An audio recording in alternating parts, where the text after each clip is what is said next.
Voyez, voici ma nouvelle maison. C'est très agréable d'habiter ici. Je vous montre notre quartier. Ne trouvez-vous pas qu'il est très beau ? À l'avenir, mes parents, mon épouse et mes enfants vivront ici.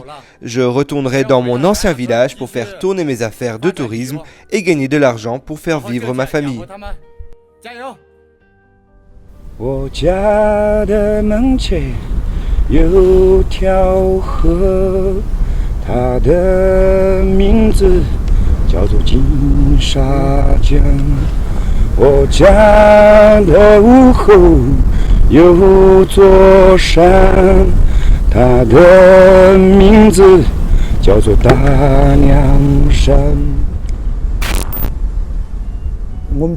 En l'absence de route, nous éprouvons de nombreuses difficultés. Les enfants ont du mal à se rendre à l'école, il est difficile d'accéder aux soins médicaux et de vendre nos produits. On manque de choses nécessaires au quotidien. Est-ce que c'est le seul chemin? On n'a que cette route. Je ne veux pas y aller. À l'époque, nous devions marcher environ 18 km pour aller à l'école. Nous partions avant l'aube alors qu'il faisait encore noir pour prendre le chemin de l'école. C'était très dangereux. Si je pars, je serai vraiment désolée pour ces enfants.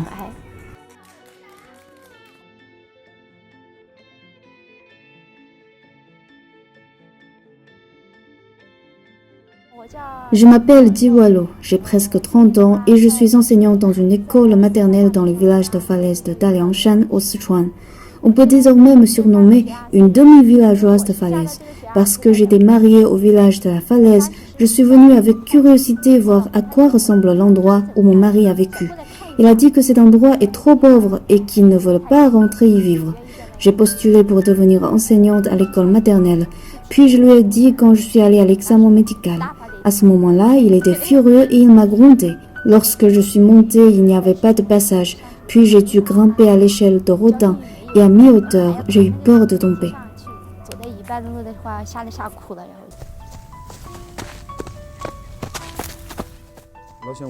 Afin d'assurer la sécurité, de nombreux villageois attachent une corde autour de leur taille. Les jeunes villageois expérimentés et forts tiennent la corde en marchant pour qu'on puisse avancer en sécurité et être assuré en cas de glissade.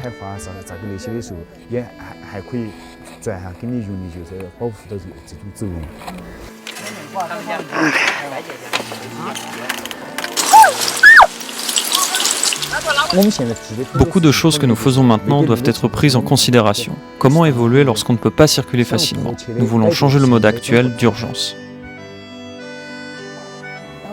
Nous avons trouvé une maison dans le village pour donner des cours aux enfants. Il n'y a qu'une salle vide sans équipement. On n'a que des tabourets ronds et un petit tableau noir. Il y avait des raisons d'être paresseux avant, puisqu'il n'y avait rien à faire. À l'époque, quand les travaux agricoles étaient terminés, nous ne pouvions que nous prélasser au soleil car il n'y avait pas de conditions pour gagner de l'argent. Personne dans le village ne pouvait parler le mandarin, peut-être que 5% des gens. Je ne pouvais pas parler un seul mot de mandarin à l'époque.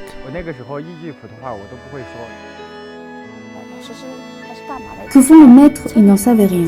Dans la mentalité des villageois, l'éducation ne signifie rien pour eux. Certains villageois veulent s'inscrire et d'autres non.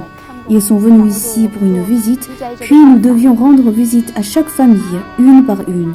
Les mains et les visages des enfants sont sales. Leurs vêtements sont encore plus sales et délabrés. Demain, tu porteras des vêtements plus propres, mais bien des vêtements propres. Laisse-moi regarder ta tête. Y a-t-il des poux aujourd'hui?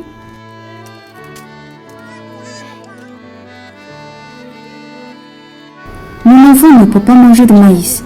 Il n'y avait pas de riz quand je suis arrivée. Je devais les acheter tous les jours chez mon voisin. J'ai emprunté un paquet de nouilles et cuisiné pour lui pendant près de 2 semaines. Puis j'ai senti que je ne pouvais pas continuer. La vie devient un problème et j'ai dit que je devais partir.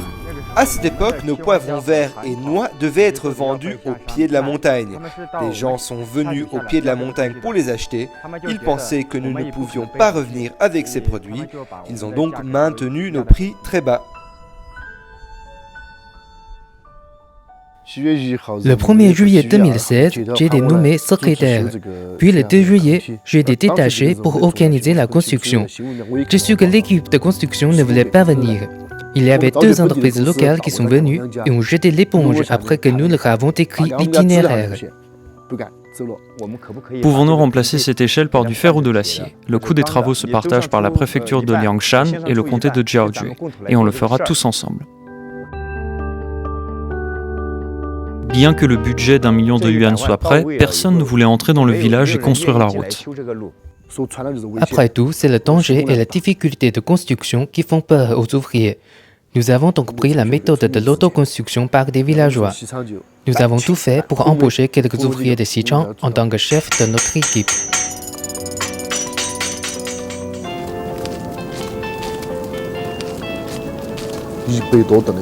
Plus de 100 tonnes d'acier étaient toutes transportées par des ouvriers et des villageois.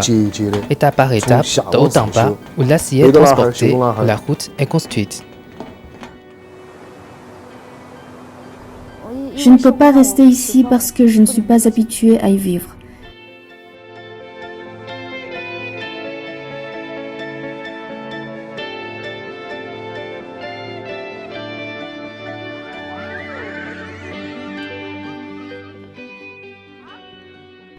Est-ce que ça fait mal?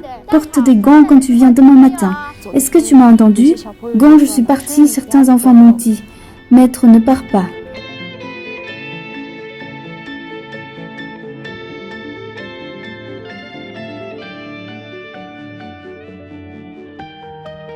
Les enfants dans la crèche ont pris l'initiative de me donner des pommes de terre à la maison ou acheter des gâteaux à mes enfants, ce qui m'a touchée.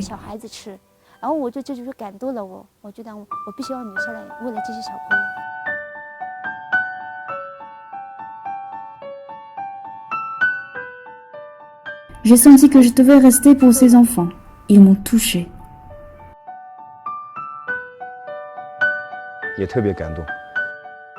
Je suis aussi très touché. C'est facile d'être triste après, mais nous ne pouvons pas être tristes. Il faut avoir confiance en nous-mêmes ou nous encourager et s'encourager à travailler plus dur. Les villageois portaient un tuyau en acier de 6 mètres de long sur leurs épaules et leurs pieds tremblaient, mais pas par la peur. Ils tremblaient parce qu'il leur faut marcher avec force. Donc après une grande force sur les pieds, ils tremblent.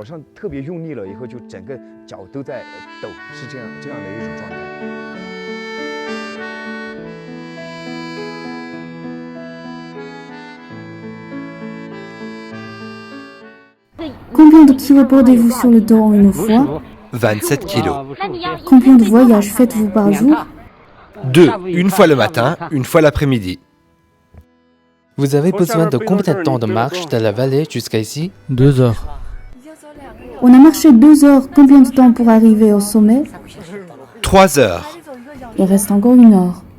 去年媒体报道了凉山州的悬崖村，看到村民和孩子们常年在悬崖上爬藤条，安全得不到保证，看了以后心情还是很沉重的，也很揪心。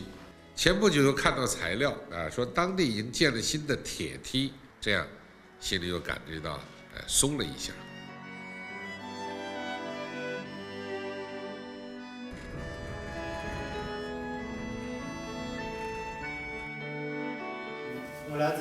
Je viens du village de la falaise de Taliangshan, je m'appelle Mose Labo. L'année dernière, l'un de mes rêves était de devenir entraîneur de course. L'entraînement en plein air, je ne savais pas ce que c'était en plein air. Enfin, une fois arrivé ici, j'ai apprécié énormément de projets. Notre village de la falaise est au milieu des montagnes et des canyons, ce qui est très approprié pour l'alpinisme et la varap. Autrefois, les jeunes devaient aller travailler loin du village. Maintenant, nous pouvons gagner de l'argent en restant à la montagne. Ma famille m'a appelé et m'a dit que les échelles avaient été construites dans chaque endroit.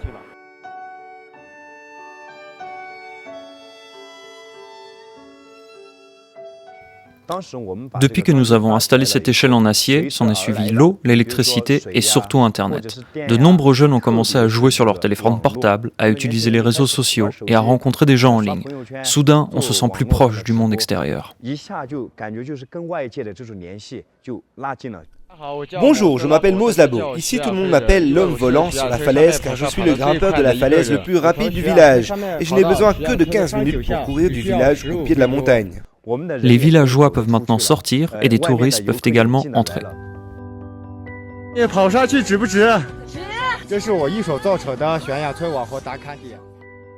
Avec l'aide du gouvernement et de l'État, notre maternelle est également devenue très agréable. Il y a des télévisions, Internet, entre autres. Des lits et des couettes pour enfants sont mis à disposition pour qu'ils puissent faire la sieste à midi à l'école. Le gouvernement a aussi préparé des petits déjeuners nutritifs. Les enfants de la maternelle et du village de la Falaise sont l'avenir de notre village. Pour eux, je ne veux pas le quitter.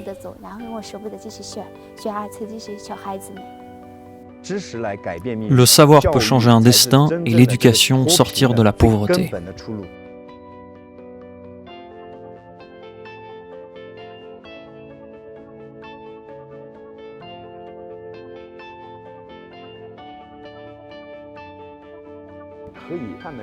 Nous pouvons prévoir notre avenir et nous aurons certainement une vie meilleure.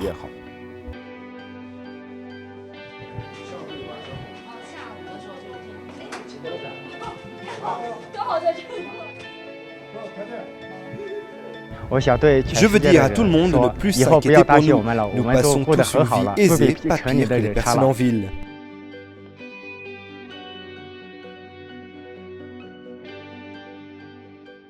今年实现我们的脱贫目标还是有把握的因为我们提出来的这个目标它不是高不可攀，实际上我们这一代人也有这个情节，一定要把我们的老百姓，特别是我们的农民扶一把，社会主义道路上一个也不能少共同富裕